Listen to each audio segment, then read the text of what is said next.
Central de Mobilidade Rádio Estadão. 10h36. Olha, há cerca aí de 3 semanas, a gente conversou aqui no Metrópole com o vereador Ricardo Nunes, vereador que é autor de um projeto de lei sobre transporte hidroviário aqui de São Paulo, transporte sobre rios, sobre represas, né? Na ocasião, o projeto havia sido aprovado em segunda votação e agora o prefeito Fernando Haddad sancionou esse projeto de lei, né? Foi sancionada ontem essa lei. Só que será que é uma boa ideia, né, navegar pelas águas aqui da cidade, né, utilizar o sistema hidroviário como sistema de transporte público? Eu converso sobre o assunto com o Alexandre Delijaikov. Ele é coordenador do Grupo de Pesquisa Metrópole Fluvial da Faculdade de Arquitetura da USP. Oi, professor, bom dia. Bom dia, Alessandra. Professor, é possível usar aí rios e represas aqui de São Paulo para desafogar o trânsito da cidade? Sim, é possível, sim. Principalmente nas represas Billings e Guarapiranga, mas também nos canais do Tietê, do Rio Tietê e do Rio Pinheiros. Mas se tratando dos rios, né, Tietê e Pinheiros, onde há muita poluição, ainda assim é viável, professor? Sim, é viável porque quem usa cuida.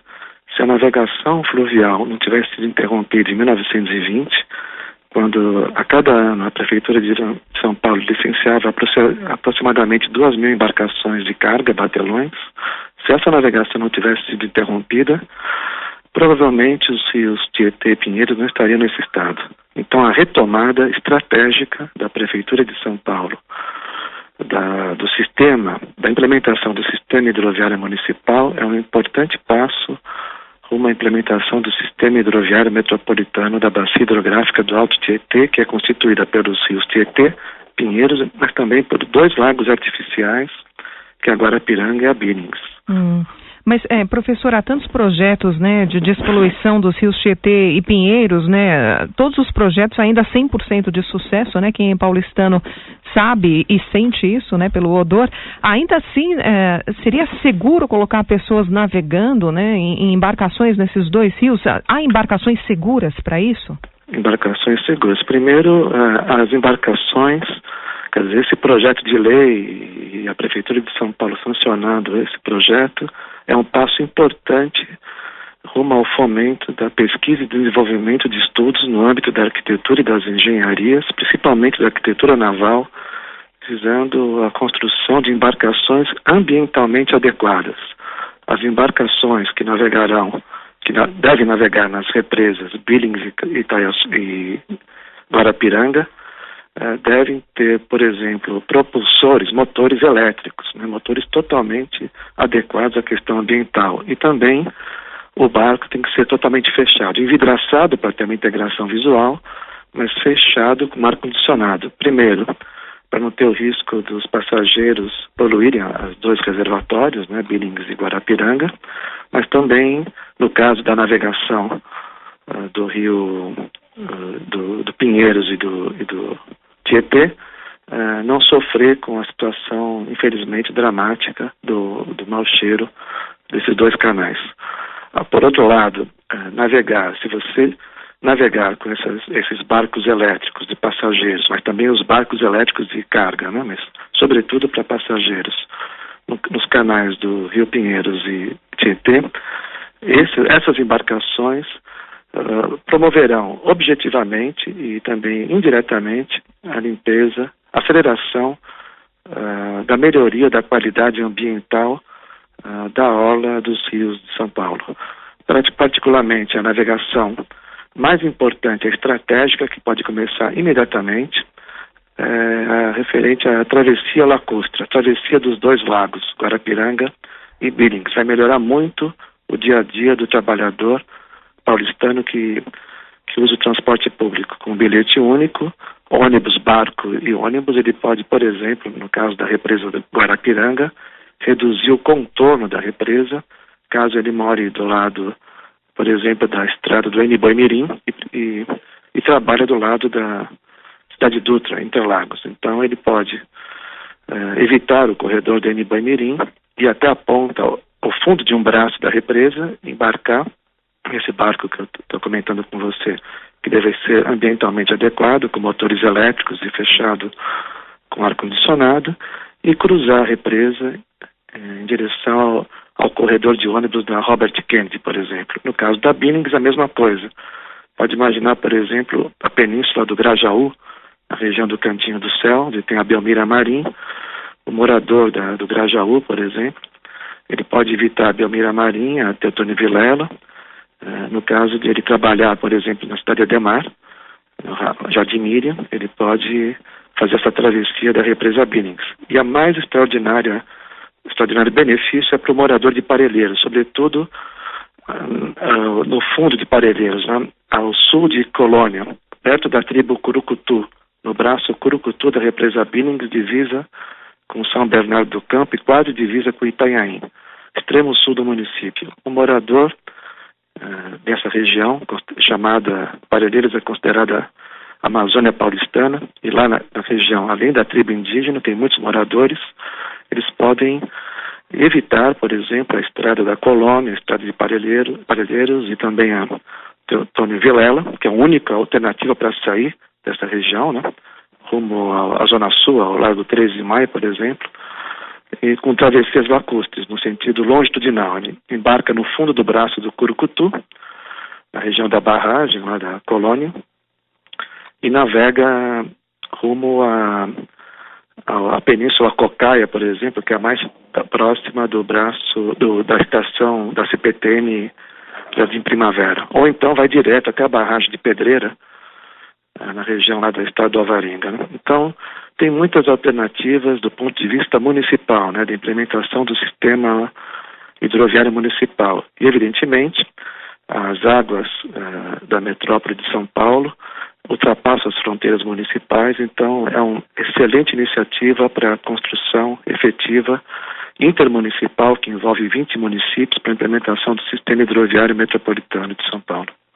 Então, professor, esse projeto atenderia especialmente as pessoas que vivem nos bairros mais afastados do extremo sul, por exemplo? Sem dúvida, imediatamente. Isso aqui é um ganho extraordinário, principalmente, como eu acabei de dizer, com bilhete único, ônibus, barco e ônibus, ou então, como eu acabei de dizer, ônibus, barco e trem, né? Interligados. Interligados, né? Então, isso em qualquer lugar do planeta, do mundo, né? Você vai no Rio Mekong, na China, na Europa, nos Estados Unidos, no Canadá, as travessias lacustres são muito importantes, né? Na Escandinávia, a travessia dos fiordes, né? Então isso aqui tem que ser feito muito melhor do que essa demanda de pedir para construir ponte física, ponte em concreto armado, que destruiria aquela beleza daquela natureza artificial. Não foi Deus que fez aquilo, não é da natureza virgem, as duas represas. Foi uma invenção do homem. São 2 lagos artificiais que revelam a potência da nossa metrópole fluvial. Infelizmente, os moradores, que moram mais de 2 milhões de habitantes, num processo difícil, né? Mas eles estão construindo a arquitetura do seu lugar. Então, a primeira arquitetura é a construção do seu endereço com dignidade. E o que vai mais um passo rumo à dignidade da construção do lugar é a implementação das hidrovias urbanas, ou da navegação fluvial urbana pública de passageiros, mas também a navegação fluvial urbana pública de cargas, principalmente as cargas públicas. E aí eu respondo a sua pergunta se é viável navegar nos canais dos rios Tietê e Pinheiros.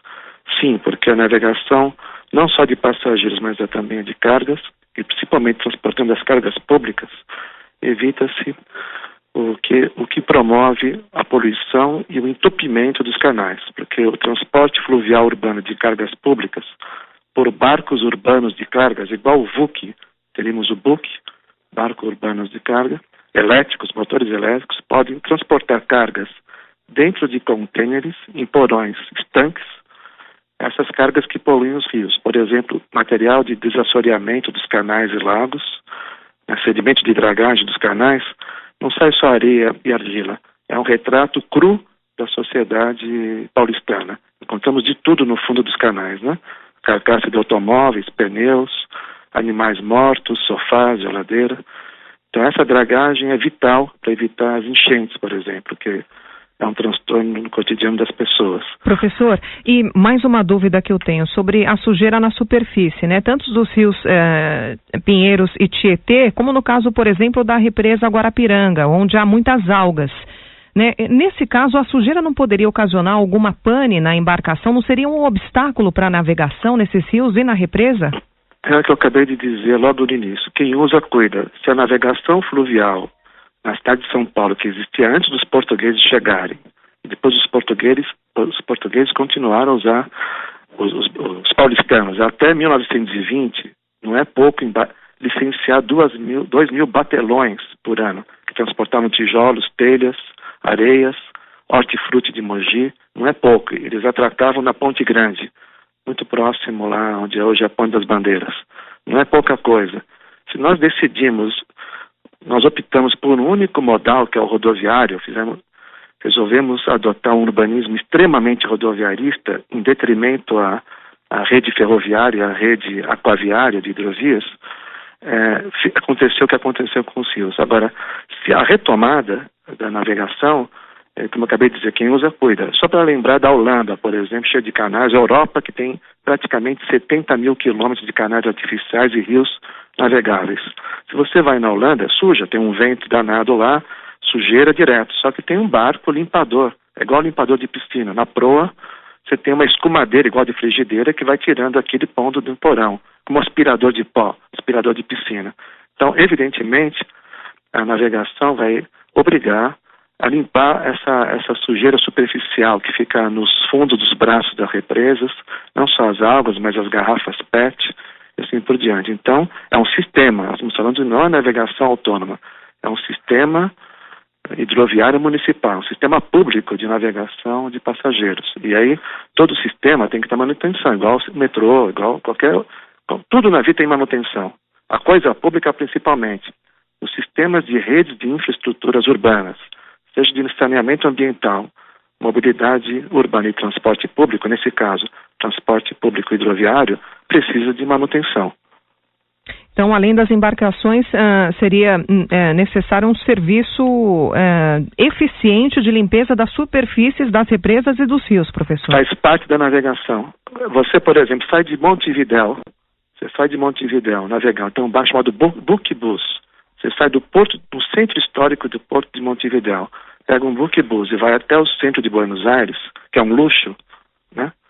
Esse barco, se você for ver pelo radar, a ecobatimetria, navega, porque o Rio da Prata é muito raso. Tem um canal de dragagem lá, tem um canal dragado para você se aproximar do Porto de Buenos Aires, porque os ventos que vêm do Polo Sul e os Andes e a massa de ar do Atlântico formam um vento pampeiro que todo o Rio da Prata é assoreado do lado argentino e naturalmente profundo do lado uruguaio. Então, a partir do meio do Rio da Prata, esse tal desse buquebus, né, que é um barco de passageiros fechado, tudo, que faz essa linha, Buenos Aires-Montevidéu, ele tem uma manutenção de dragagem, que é garantir a profundidade da navegação para se aproximar do Porto de Buenos Aires. Como o nosso Porto de Santos, que não é um porto com uma profundidade, um calado natural, como é, por exemplo, o Porto de Ilhabela. O Porto de São Sebastião tem uma profundidade natural, né, de mais de 27 metros, 30 metros. O Porto de Santos é raso. Então, tudo na vida tem manutenção. A vantagem da navegação nas represas Billings e Guarapiranga é que ela tem profundidade para navegar, né? E quando você vai se aproximar, por exemplo, perto da Robert Kennedy, perto do Corpo de Bombeiros ou perto da Escola Municipal de Vela, perto da cidade de Dutra, numa situação de estiagem extrema, o que se faz aí é um canal de aproximação, que é normal, qualquer iate clube tem isso.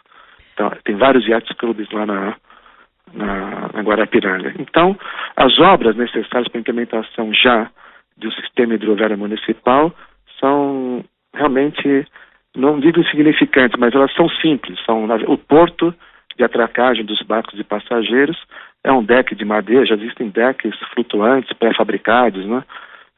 Mas pode ser feito em madeira, uma coisa inclusive muito atraente para formar um cais com conceito, um cais cultural e um cais ambiental para fomentar para as crianças, adolescentes e cidadãos a cultura fluvial urbana, de parques e portos fluviais, não só para o transporte cotidiano, mas também para o lazer e para turismo fluvial e também para políticas públicas educacionais e culturais para levar as crianças das escolas municipais de educação infantil, escola municipal de ensino fundamental, para conhecer as possibilidades extraordinárias que os nossos rios e lagos artificiais apontam para o futuro da metrópole e da cidade.